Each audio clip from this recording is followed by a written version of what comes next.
You're listening to Civic Media. You can tune into any of our live shows on any radio station across the state with the Civic Media app. Find us in your phone's app store and listen anytime, anywhere.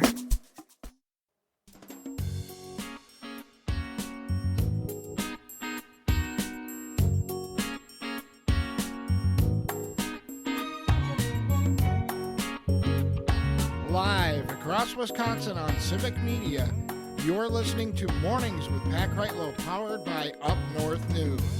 Now, from our Lake Wissota studio, here is the founding editor of Up North News, Pat Kreitlow. Oh, I hit this button right here, don't I? All right. Good morning. Welcome back, 7:06.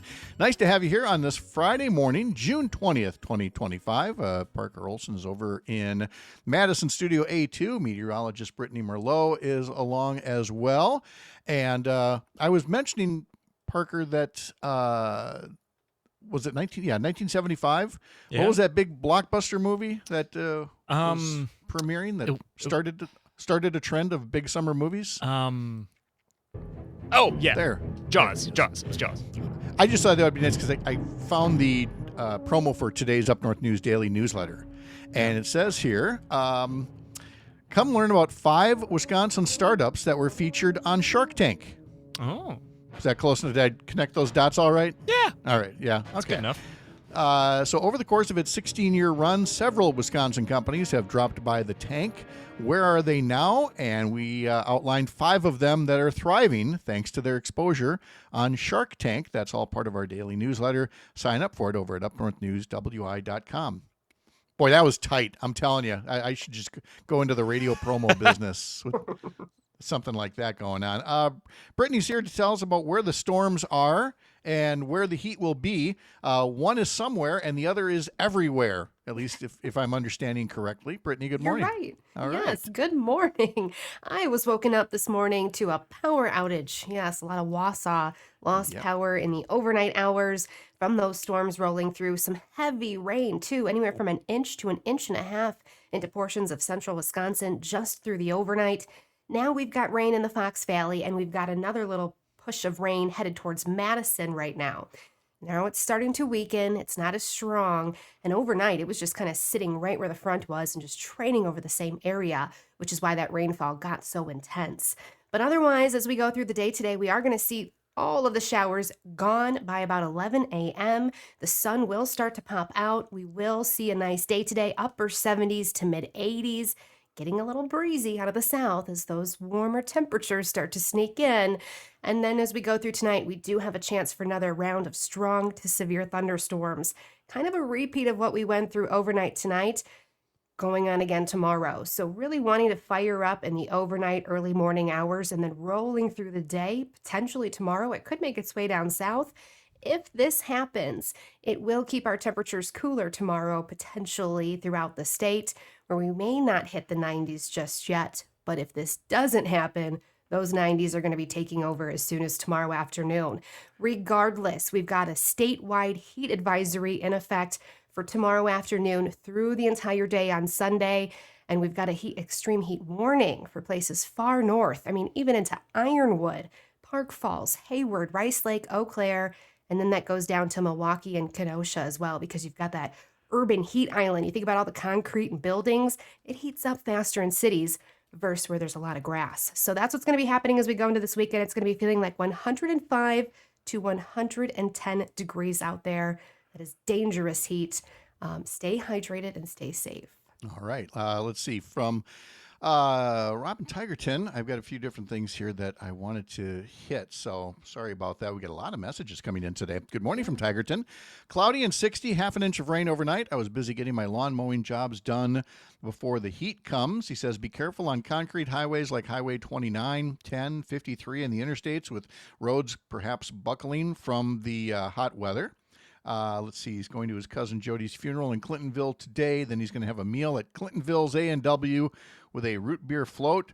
He says with the warm and humid weather coming, the corn can indeed be knee-high by the 4th of July. And Tigerton has a major motocross race at the Tigerton ATV UTV Park.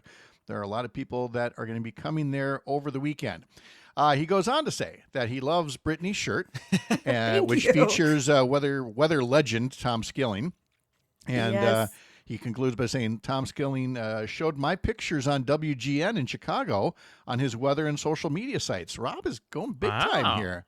Go, Rob, go. So, yeah, Jeff Skilling is the weather guy there at WGN, and the T-shirt says, what is it? Every day I'm skilling it. Every day I'm skilling it, and he's got his, the TV hand pointing out and the big lightning bolt coming from the cloud.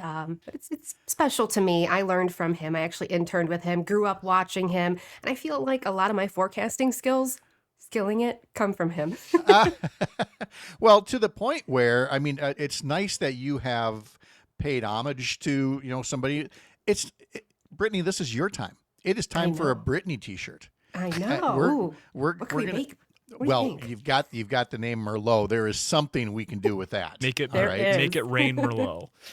Ooh, Make it I like it. make it rain Merlot. Forget the cats and dogs. Make it rain Merlot. Parker, you are on it. All right, let's get our graphic design team all over that. Luke Mathers is opening up Canva on his laptop right now, saying, "I got this. I got this." That is great. The Eagle Scouts are always there. So yeah, see, and Rob agrees. You would want a Brittany shirt. Everybody would. Yeah. That would be cool. They totally would. So that's awesome. Thank you, Brittany. We'll talk to you in the next hour here. Sounds good. All right, it's time for our free ticket Fridays that you can get your chance to win a 4-pack of Brewers tickets. It happens every Friday for the rest of the summer here. All you've got to do is use that Civic Media app and use the text feature and text us today's keyword. And it's for, now these ones on Free Ticket Fridays, they are for specific games. So you're going to want to make sure you can go to this game and, take 3 friends along with you. And if so, you're going to want to be part of this. So let me bring up that special keyword right here. There we go, for June 20th. The game is next Friday, a week from today, against the Colorado Rockies at American Family Field. And the keyword is fun. F-U-N. Fun. So make that the keyword, and you will be in the running for free Brewers tickets on this Free Ticket Friday. 7:13 the time right now, and before we get to Joan Esposito and talk about some of the other news that's happening around the country, one note about Wisconsin news. Well, it's got a bit of a tie-in in that it's got something to do with our Transportation Secretary, Sean Duffy, and his desire to somehow tie transportation funding grants to cooperation with Trump's mass deportation orders. A federal judge said, you can't do that. A federal judge rejected Sean Duffy's attempt to tie state funding to immigration enforcement operations. The judge, John McConnell, wrote in a preliminary injunction, Congress did not authorize or grant authority to the Secretary of Transportation to impose immigration enforcement conditions on federal dollars specifically appropriated for transportation purposes. Back in late April, Duffy said states would lose federal funds for roads, bridges, and other infrastructure if they block President Trump's immigration enforcement efforts, if they happen to support DEI programs, or defy other directives from this administration. And it reminds me of a different story that I saw online dealing with, again, a president who wants to be essentially a dictator or a king. You know how recently you had Mark Pocan, congressman from the 2nd District, and Gwen Moore heading up to Dodge County to an ICE detention facility there at the Dodge County Jail, wanting to make visits and check on the welfare of people who've been rounded up, who, for all we know, may be citizens in all these secret police kidnappings, essentially.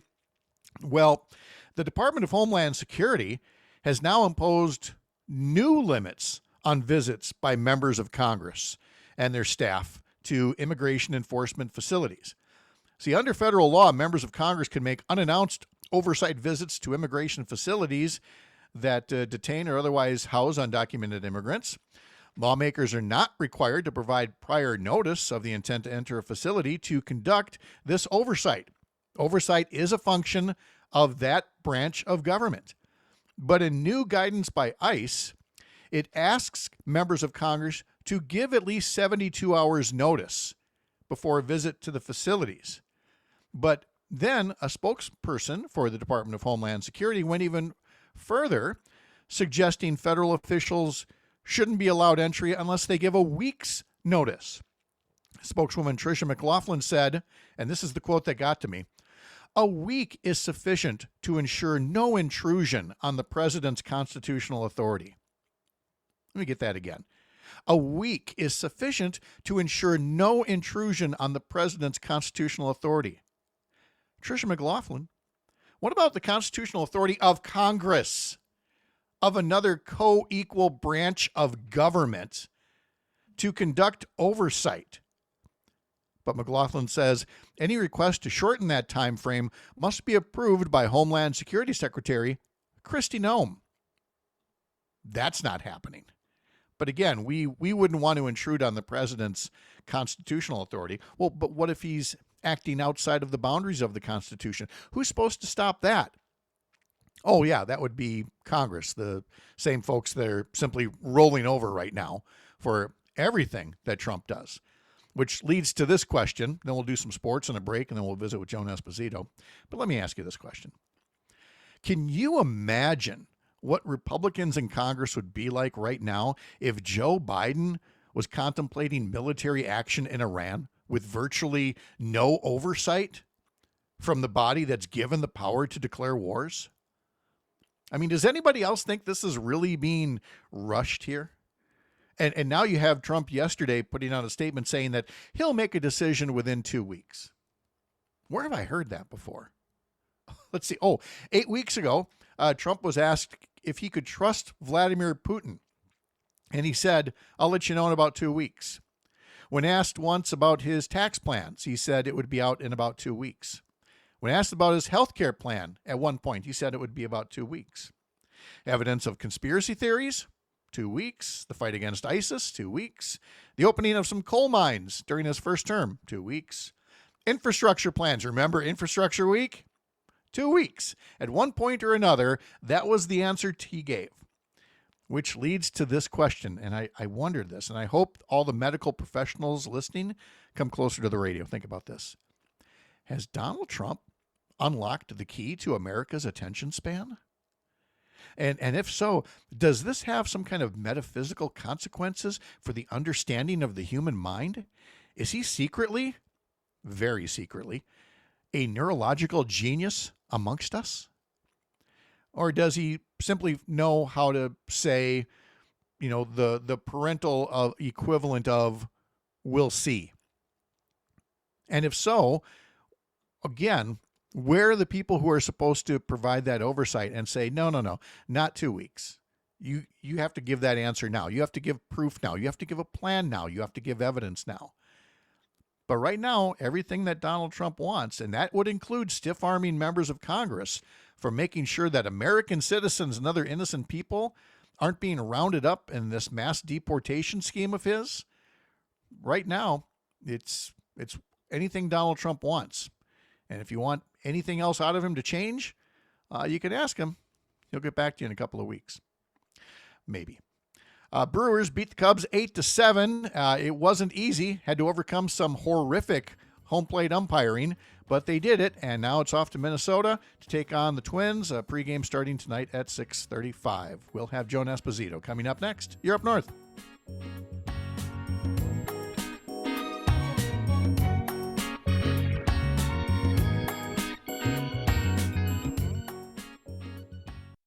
You're listening to Civic Media. Stay up to date on the latest news and information for your local community and Wisconsin by signing up for our free email newsletter. Visit civicmedia.us/email to get started.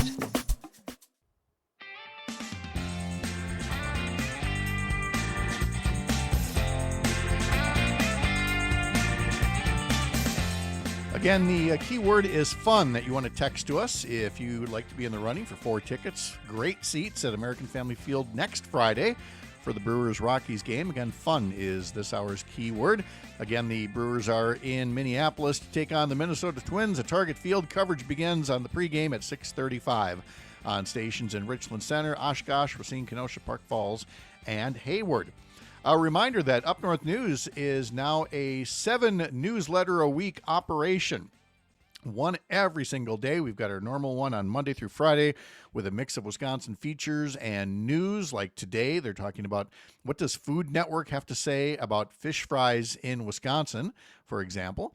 Also, though, there's a sports-themed newsletter on Saturdays, and then there's My Sunday Mornings with Pat Greitlow politics-themed newsletter. Sign up for all of them at upnorthnewswi.com. Click subscribe right up there in the top banner. Well, about this time every week, you hear me give a few commercials to some wonderful people that like to join us.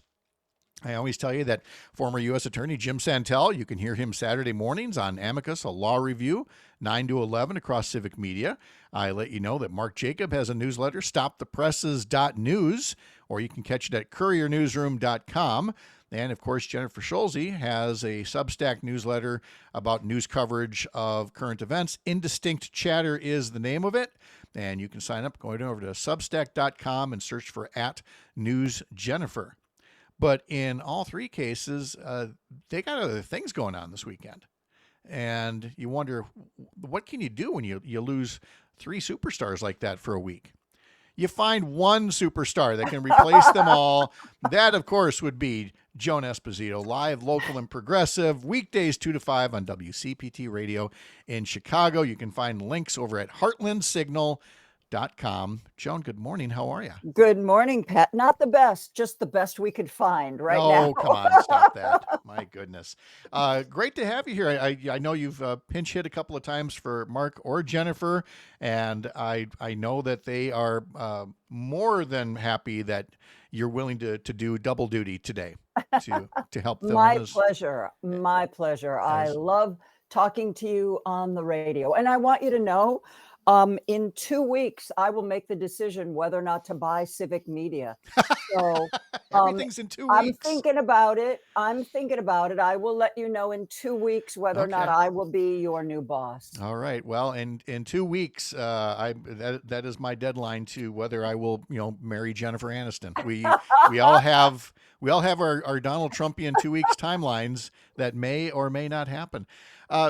Joan, let me go back to asking one of the questions I did in the last segment, because I'm sure it's one that's being asked on radio shows and probably in the halls of Congress as well. Can you imagine if a Democratic president were talking about bombing Iran and saying, I'm going to do what I want to do?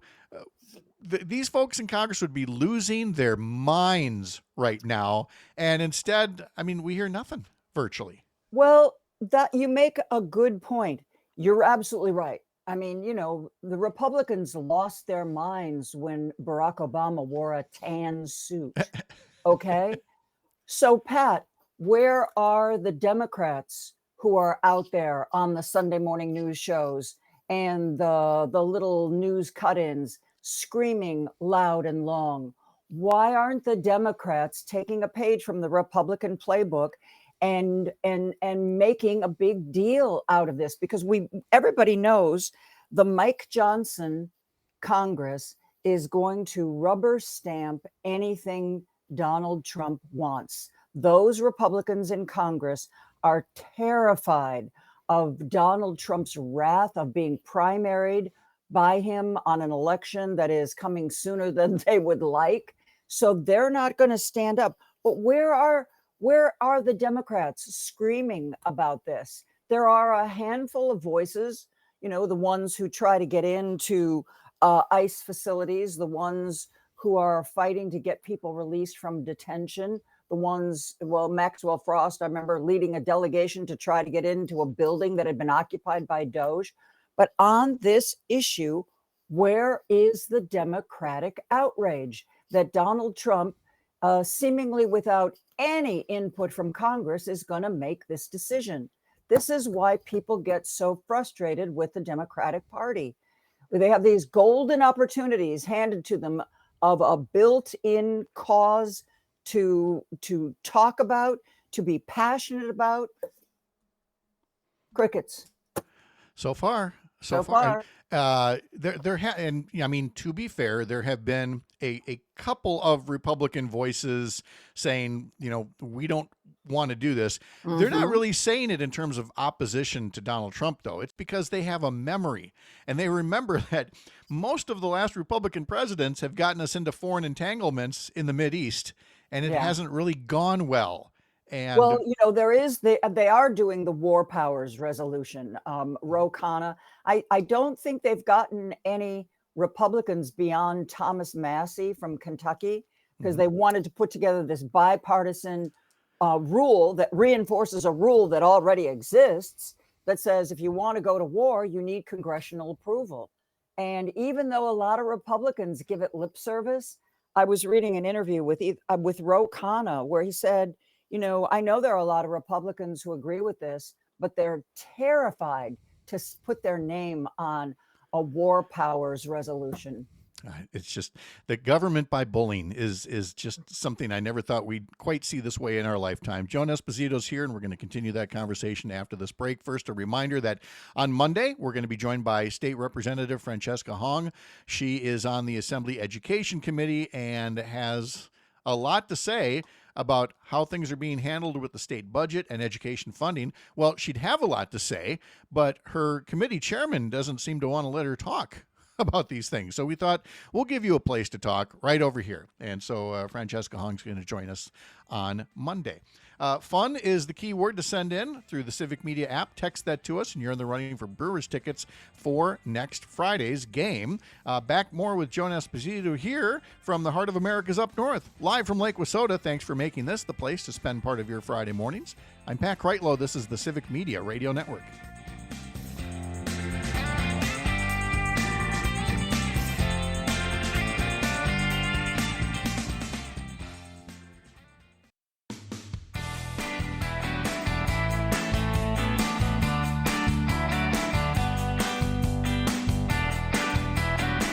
On the text line from Jim in Brookfield, good morning to Joan. To be fair, the Democrats don't have a Fox TV network to echo and amplify their outrage. Jim from Brookfield sending that note in. We'll resume our conversation with Joan in just a moment. First, a reminder, the keyword to text in for our free ticket Fridays for the Brewers, fun, F-U-N, and that should be the first or only word in your text to us using the Civic Media app. The tickets are for next Friday's game against Colorado. This is a statewide contest, and you get 5 chances to win every Friday. So be listening throughout the course of the day for the next keyword and your next chance to win. Coming up across the Civic Media Radio Network, Matinee on Air, coming up at 9 o'clock with Dan Schaefer in the 10 a.m. hour. The Todd Alba Show from 2 to 4 includes his daily What's Worse segment. Maggie Dawn this afternoon from 4 to 6 includes Terry Barr and What's Good, Local, and Overlooked. Did you know there is a shrine for all things dairy related? It's a national organization, but Terry found that shrine right here in Wisconsin, and she talks about some of what makes it worth a visit anytime, not just during June Dairy Month. Also on Maggie's show today, Jeremy Janine from Milwaukee, Urban Milwaukee, and Night Light with Pete Schwaba from 6 to 8 tonight includes Bar Band Friday with Terry Barr. All right, it's our Week in Review segment. And right now we've got Mark Jacob, who's off this week, but he does have his newsletter with the headline this week, National Media Yawns When Millions Protest Peacefully. Journalists gravitate toward conflict, but civilized engagement matters too. And you can read much more about that from Mark by heading over to couriernewsroom.com or getting Mark's newsletter directly at stopthepresses.news. But with Mark and Jennifer and Jim all off today, Joan Esposito from Chicago is joining us to our little week in review. Let me ask you, Joan, about something that's more Wisconsin-based, but with a national figure, and your take on it. Here in the 3rd Congressional District, where Derek Van Orden has managed to squeak through 2 elections so far, but there are already 3 people who have announced that they want to run against him, including the nominee last time around, Rebecca Cooke. And a couple of days back, Rebecca Cooke picked up the endorsement of Bernie Sanders, the Vermont senator. And so my question to you is, and this is, I believe, the first House race where he has made an endorsement in a purple district, whether it's Wisconsin's 3rd district or elsewhere. Does it cut both ways? A Bernie Sanders endorsement? Does it help? Does it help as much as it hurts? Or what's your own take on the power of a Bernie Sanders endorsement in this day and age? Well, yeah. I think it's a double-edged sword. I think you hit the nail on the head. Yes, he is a senator, and yes, it certainly, we're talking about it. It certainly raises her profile. But, there are a lot of people who, in more conservative areas, think that Bernie Sanders is too radical. And, but taking a step back, I mean, I think that Derek Van Orden should lose even if he has no opposition. He's so bad. He's such a bad human being that, it seems to me that if it was Derek Orden versus player to be named later should be the winning candidate. And I hope that, I would imagine that she sought this endorsement. I mean, they don't just fall out of the sky. So she must feel there's value in it.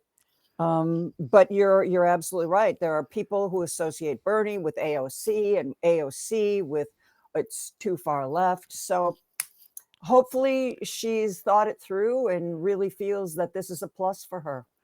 At least in a primary, especially a competitive primary. And I thought, while you were answering that, I'm going to call up Derek Van Orden's social media feed and see how long in it takes him to insult or offend somebody. And of course, the very first post, when he's asked why he doesn't hold any town halls or take questions, his response to this person is, "Are you a constituent?" Because I guess that's the only people that he thinks he can talk to, but he doesn't talk to them. The very next post is one ripping on the three candidates, Emily Berge, Laura Benjamin, and Rebecca Cooke. Oh, look, here's a Bernie Sanders one. And Derek Van Orden responds, "You are a communist. Might want to sit this one out, comrade." And says, "I thank you for endorsing Rebecca Cooke so we can finally show her true colors." So, I mean, Van Orden's certainly going to run with this endorsement, but it may come in handy in the primary when you've got something that closely followed. Well, there you go. Right now, she's trying to get ahead of her fellow Democrats. So maybe that's her plan. Get me out of this first election, and then we'll rethink what our strategy is going to be going forward. Well, if you're on the right wing like Derek Van Orden and Donald Trump, you understand that you're not even trying. You're not even pretending to reach toward the middle. You're trying to get every little last bit of, MAGA right-wing extremist voters you can get, which might explain why, even though in past years, in his first term, former President Trump, would say things about Juneteenth, this time around, he was insulting Juneteenth, saying that the U.S. has too many, quote, non-working holidays, and that has to change. And he made some other comment about, I think his spokesperson did, about, we're here working at the White House. I just don't know. He's put out proclamations for Father's Day, for Flag Day, for the 250th anniversary of Bunker Hill, a lot of other things that aren't on the federal holiday list. But gosh, Joan, why does Juneteenth seem to be something that bothers him so much? Pat, it's clearly a DEI holiday. And, I actually saw a report yesterday that there was, how they're scrubbing like medical research, there's certain papers. There was a woman author who had her research paper scrubbed from a federal website because it mentioned the word women. There are key words that if they are in any context in your paper, the paper gets erased. Come on, it's clearly DEI, blacks, brown people, women. We've got to put them back in their place, Pat. And the thing is, when you do that, and they're allowed to pervert the term DEI, and yet, boy, do they pucker up quick when you say, well, I guess the proper response to that is to call out the racism that's involved in it, and like, oh, the horror, to them, DEI, anything like that is the real racism to them. It's racism against white people. Exactly. Don't you know that white people need help and protection now? Because so many white people have, I don't know, not gotten a promotion that an African American person got. Must be DEI, right? Don't like I think MAGA should be replaced with MAWA, Make America White Again, because that's the real plan. It certainly seems that way, at least in terms of our education and our justice system and all of the other ways that this happens. And it's just, I don't want to say funny, but I mean, I've got to think anybody else does this, and you do call it what it is. Yeah. And it will in hindsight be referenced as racism, that this is the most outwardly racist president that we've had in generations. Trust me, I'm not going to say past presidents weren't racist, but to be so open about it. But when you do it with a wink, about it being DEI, the legacy of this is going to be that DEI reminded us that, as when we had a better direction toward racial fairness, it was that qualified people could get hired even if they weren't the right color. Whereas now we've got unqualified people who get hired because they are the right color. And I mean, you just mentioned Sean Duffy in the last segment being slapped down by a federal judge for trying to tie federal transportation grants to Trump's immigration policy. And you can see where we just have people who are woefully unqualified for the work, but they fit the right frame of mind for Donald Trump's hiring They look purposes. good on television. Yes, they're that pretty. is that. Sadly, I wish that were a real joke, but that is one of his aides say that's one of the things Donald Trump looks at when deciding whether or not to bring somebody into the fold. Do they look good on television? Are they good on television? And the funny thing is that it knows, or it happens at this state level as well. Just this week, one of the big stories we're covering is how Assembly Speaker Robin Vos wants to cut UW system funding. It's not that he doesn't want to go along with Governor Evers' request for a more than $800 million increase in support for the UW system, or even a lower amount, or even keeping it flat, but to actually cut funding. And when you ask why, they say it's because of political correctness and DEI.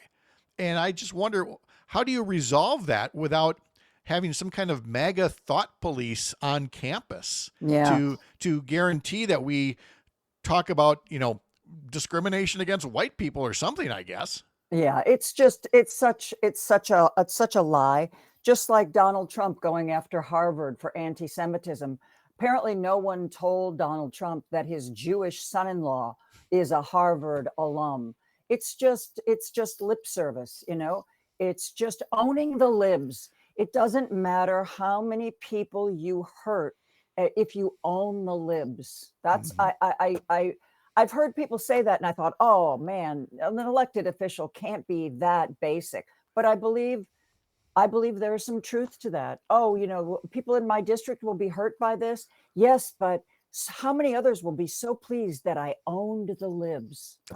And that's the thing. It's about dividing people. We're either going after the libs, we're going after the illegals, as they like to say, or they're going after the poors, which takes us to the Medicaid cuts. And we spoke in the first hour of today's program to a policy advisor from the Robert Wood Johnson Foundation. And their new study showed that in Wisconsin, for example, hospitals will face a $3 billion shortfall if this current big bloated budget boondoggle of Trump's passes. They'll lose $3 billion over 10 years, plus nearly $1 billion more in uncompensated care as people lose their healthcare coverage and can't pay their hospital bills. And yet we keep hearing that these aren't real Medicaid cuts, that this is just going after the people who are lazy and on the couch or undocumented. And I mean, correct me if I'm wrong, Joan, but I don't think there's $4 billion worth of undocumented immigrants and lazy people. I think real people are going to be hurt by these cuts. And there's already people are talking about, well, there needs to be a work requirement. There already is a work requirement if you're an able-bodied person. And Wisconsin better be careful, because a lot of people that I've talked to and read are predicting that most rural hospitals will close. So, you live in a rural area of Wisconsin, you want to drive to Milwaukee to get medical care because it may come to that. Drive to Milwaukee, drive to Madison. Rural hospitals exist because of Medicaid payments. That's a message that really needs to get out to people, because Pat, that's going to be another one of those things where the people who are supporting all these Trump supporters in Congress, well, I didn't know my hospital would close. I thought it was just going after lazy people. I never thought the leopard would eat my face. There you Joan go. Esposito joining us here. A local update is next for some of you. The rest will come back here. We'll continue having a conversation with Joan, and then we'll all be together after the 8 o'clock news, and we'll talk to Dr. Kristen Lyerly, and then Mike Clemens will take us into the weekend with sports. I'm Pat Kreitlow. You're up north.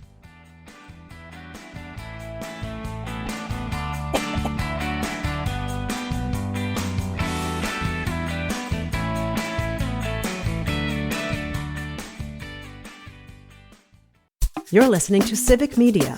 Find the latest news, information, and archives of all your favorite shows on the Civic Media website, civicmedia.us.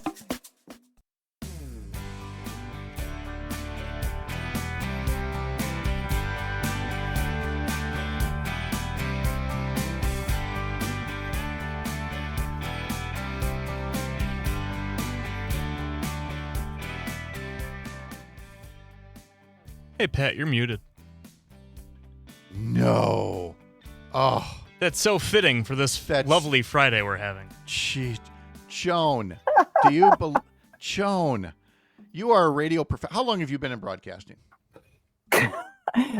Well, 8 or 9 years, see, right? 20 years the first time, and then I've been full-time with CPT for about 6.5. Yes, and I mean, every show is perfect, right? And so Right. when you see an amateur like me forget to unmute his microphone, it's... I just did that yesterday. We were coming out of a break, and I'm setting up the intro for my guest brilliantly, and I look down at my mic button, and it's dark. And I'm like, oh, man, broadcasting professional. I have my notes in one window, the video screen in another part, and boy, if those windows overlap and you don't look at that mic button, well, there you go.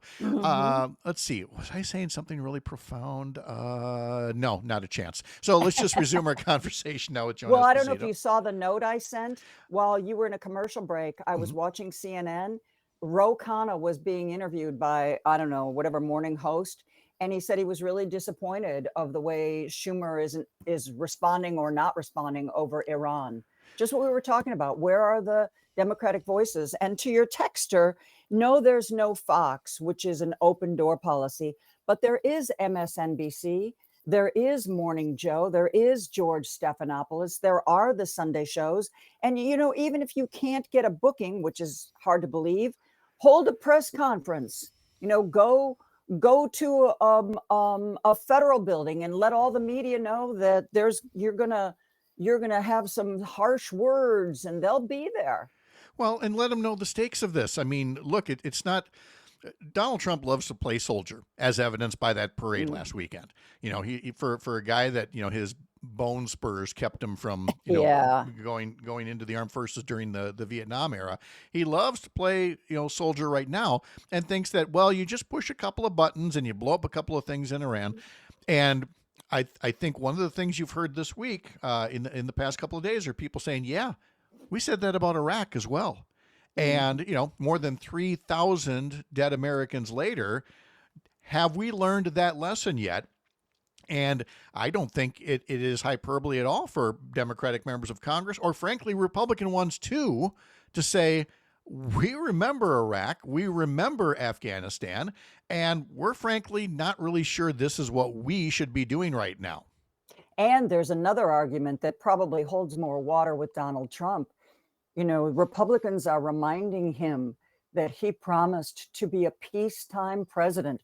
No American lives fighting. Yeah, he was going to solve the Ukraine war on day one too, right? President. And now he's like, ooh, should we get involved? Should we not get involved? And, just another broken promise if we do. Yeah, without a doubt. We've talked a couple of different times about just either ignoring the courts or ignoring the law, and here's one that hasn't gotten a lot of coverage this week, but I still think is noteworthy that Trump is now saying that the ban on TikTok that was supposed to start early this year. And he's delayed it, and he's delayed it. He says he's going to delay it again, at least until September. Here's the thing. It's not his to delay. It's the law. It was signed into law, and he's refusing to enforce the law. Again, if a Democratic president were doing this, Ron Johnson's hair would be on fire right now, saying, how dare a president ignore Congress? And look, I'm not saying I want TikTok to go away. I'm saying there's something here about respect for the law that is severely lacking with this guy, that I bring this up just so people continue to see these examples and maybe start connecting the dots on this guy. Yeah, absolutely. And we will continue to see him flaunt the law as long as he has a rubber stamp in the Senate and in the House of Representatives. And don't think he isn't also seeking a rubber stamp from the Supreme Court, which is they're sort of conflicted. Oh, we really like him. We want to give him everything he wants. But by the same token, he kind of wants to destroy any power we have. So we got to be really careful here. There is not going to be anybody standing up to him in this current legislative branch. No, there most certainly is not. And the thing is that to me, that's an opportunity. And I don't know who that Republican is going to be, but there's somebody that's going to say, you know what, it's time for the next generation of Republicans to step up. Much like eventually the George W. Bush era, had to start to wind down, but we're going to need that if that's ever going to happen to, rid Trumpism before Trumpism rids us of a democracy. Joan Esposito, live local progressive weekdays 2 to 5 on WCPT Radio in Chicago. And you can find those links over at heartlandsignal.com. Joan, this was wonderful. Thank you so much for pinch hitting for Jennifer and for Mark and for Jim. Come on back anytime.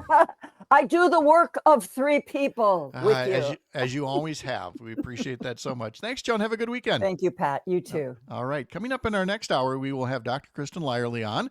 We'll talk about what you can find on her show over the weekends on the Civic Media app. And Mike Clemens will be along as well to talk about sports, all live from Lake Wissota here on the Civic Media Radio Network. I'm Pat Kreitlow.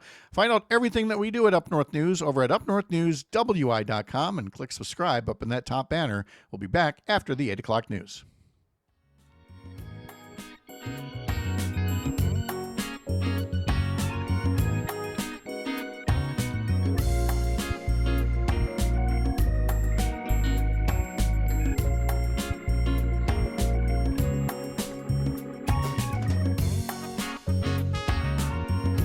Parker. Yes, Pat. Should I give the keyword again for the Free Ticket Friday? Why don't you? Why don't you tell the people to have some fun? Fun? Fun. Like F-U-N. F-U-N? Fun, okay. You say? I could see why you would want to do that. Do you know why we have time to tell people about the keyword?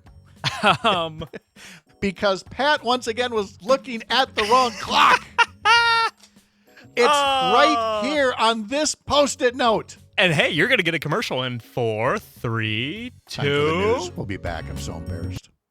The national news cycle never stops, but it can be hard to find news about your local community. Civic Media is dedicated to providing quality local and state news coverage across Wisconsin. With the Civic Media app, you can get notifications about local stories that matter to you and your community. Find the free Civic Media app in your phone's app store and choose notifications from the menu to tell us what kind of news you want to hear about.